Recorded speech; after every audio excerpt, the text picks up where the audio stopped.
அனைவருக்கும் எனது இனிய பொங்கல் வாழ்த்துக்களுடன் புத்தாண்டு நல்வாழ்த்துக்களும். பாருங்கள், இந்த மாட்டை பிடிக்கிறாண்டா, மாட்டை அடக்கிறாண்டா விளையாட்டு வேலையில் நம்பிக்கையோடு போயிட்டு மாட்டை திமிழில் பிடிச்சி அடைக்கிட்டு இருக்கா பாருங்கள்.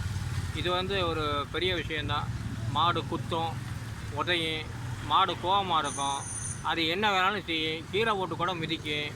அதுக்கெல்லாம் நம்ம வீட்டை விட்டு வெளியே வரும்போது ஒரு தைரியத்துடனும் நம்பிக்கையுடனும் எந்த காரியத்துக்குமே நாம் செல்ல வேண்டும். அந்த நம்பிக்கையினால நம்ம வெற்றி பெறுறது அப்படிங்கிற எனக்கு ஒரு குறிக்கோள். அந்த நம்பிக்கையை விட்டு நம்ம விலகக்கூடாது. நம்பிக்கையோடு தான் வாழணும், நம்பிக்கையோடு தான் எல்லா காரியத்தையும் செய்யணும். இதுக்கு என்ன முக்கியம்னா, மனதை ஒருநிலைப்படுத்தி நாம் வீட்டை விட்டு வெளியே வர வேண்டும்.